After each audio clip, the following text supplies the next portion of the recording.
Young Alexander Hamilton dreamed of elevating his status through the engagement of war.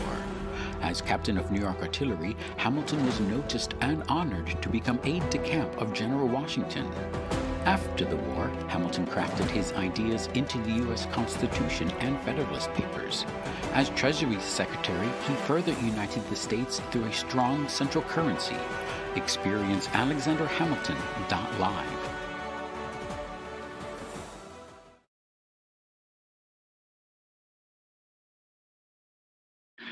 So many interesting things like the signing of the Declaration of Independence happened here. But officially, I'd like to begin our program.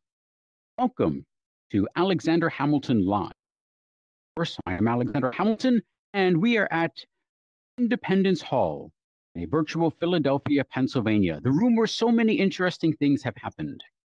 And yourself, where are you from?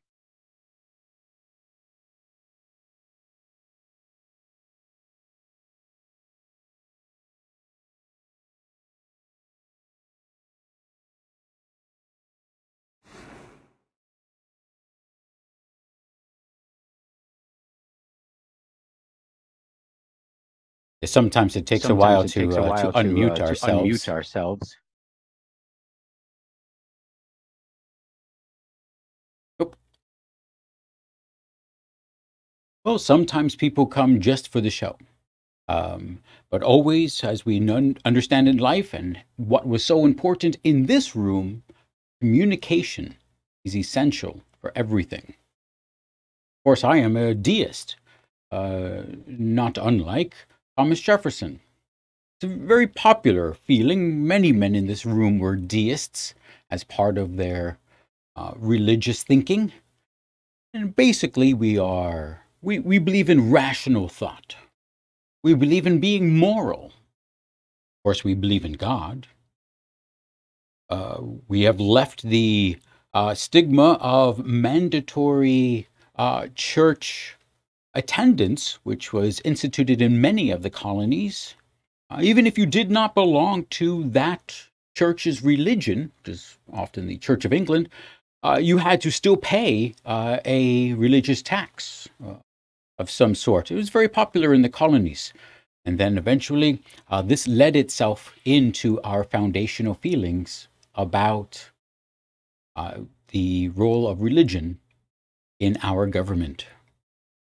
Mind you, the men in this room witnessed the great transitions of our thoughts about religion and relationships and influence of religion upon us.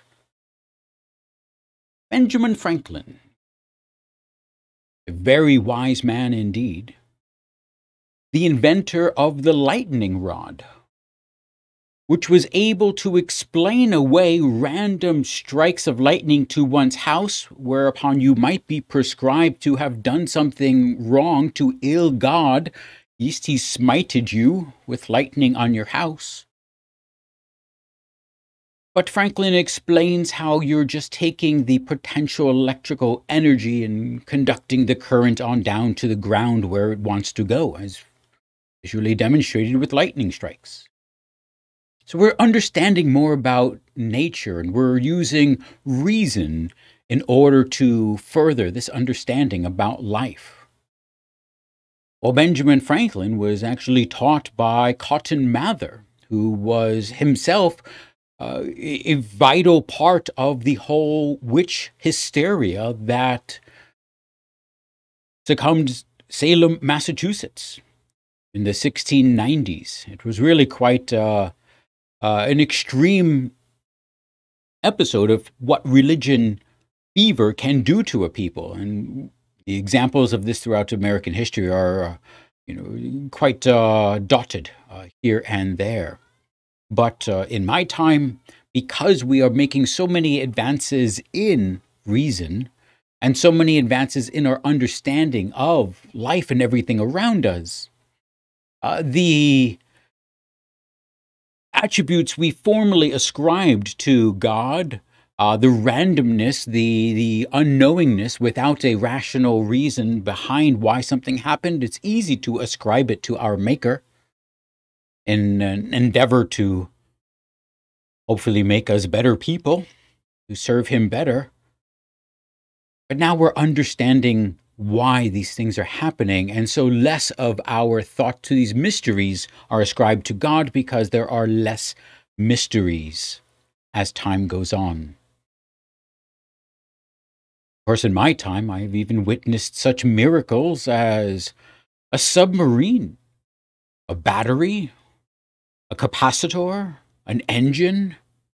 Really quite an amazing assortment of different items that we are playing with on an intellectual level in order to discover the, dare I say, God's rules for life on earth, the scientific foundations which enable us to conduct our affairs. So yes, I am a deist. My mother was a French Huguenot.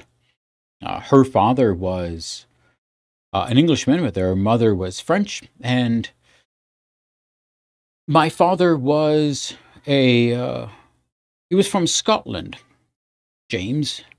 And, well, we never really talked too much about religion, James and I.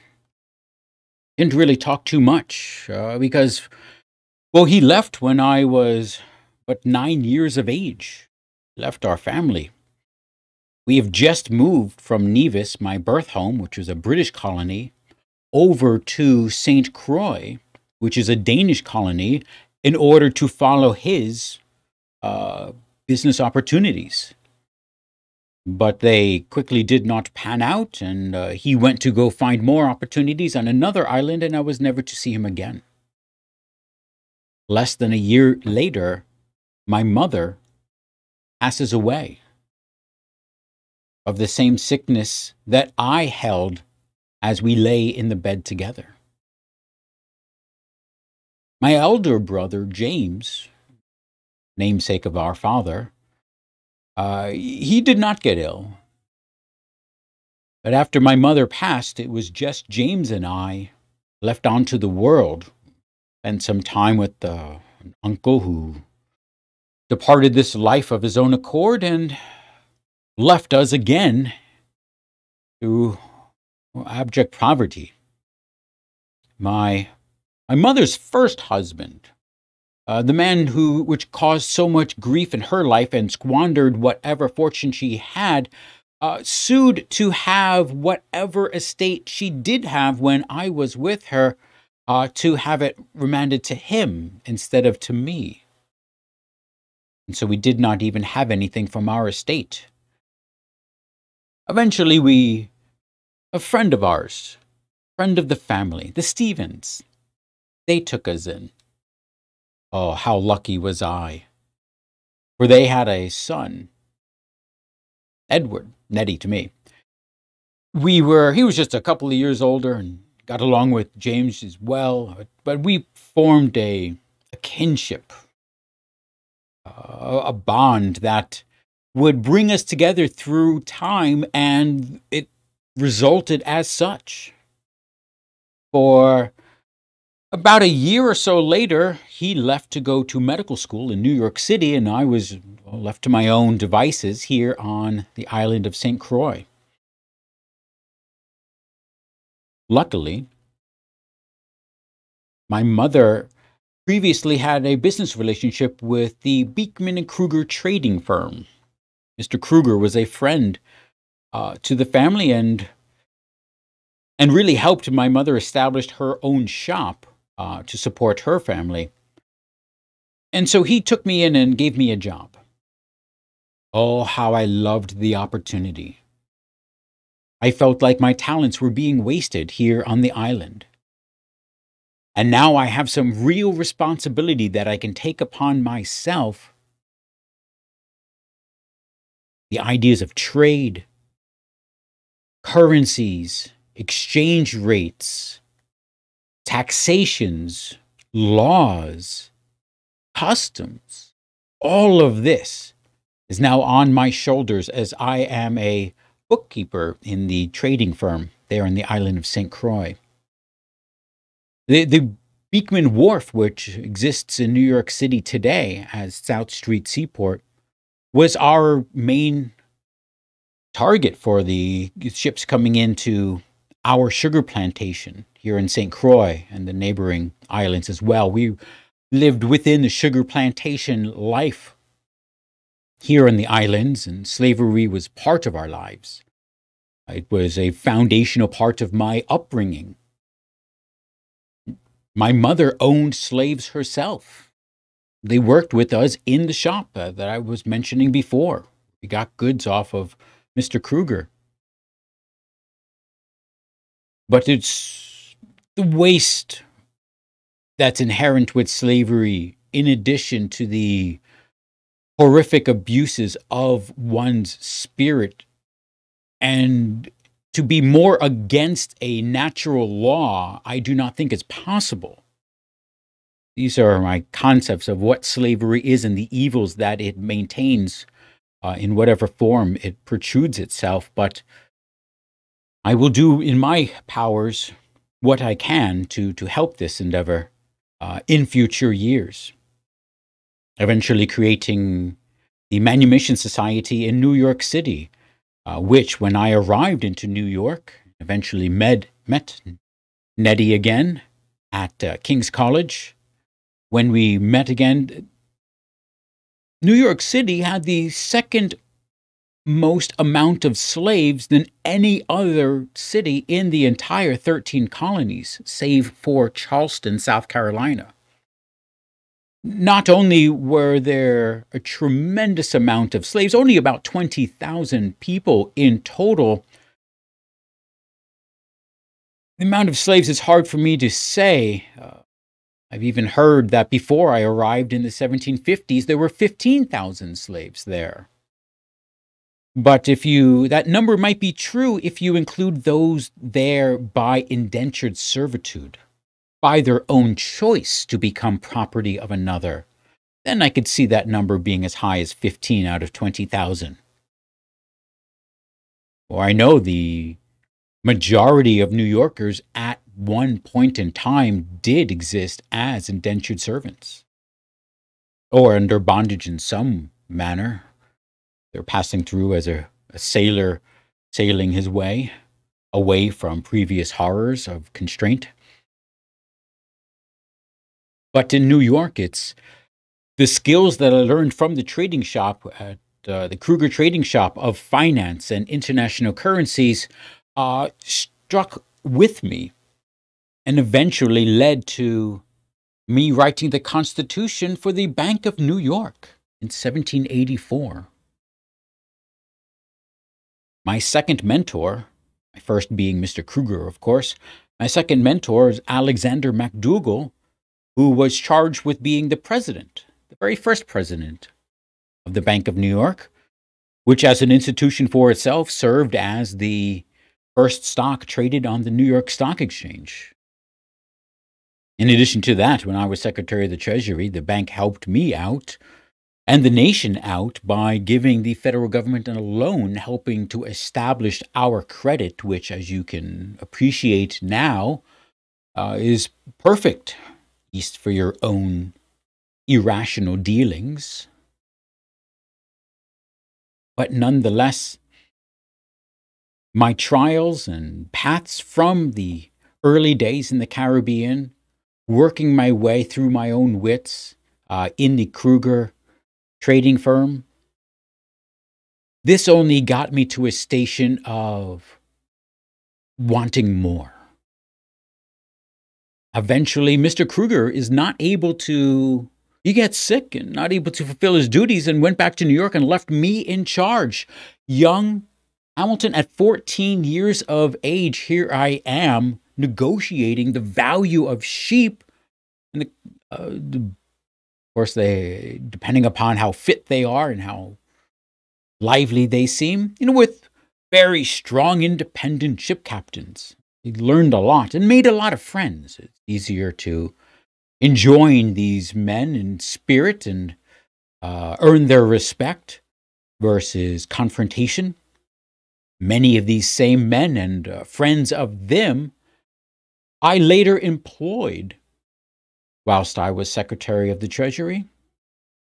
for I needed some expert seamen, especially ones who know their ways around into the secret coves that litter our coastside, to be our very first revenue cutter service, to ensure that our federal revenue, which is mostly coming in through the major ports, that those ships actually that have to pay that duty, that tariff, that they make their way into that major port and don't try to skim the regulations by pulling in someplace else.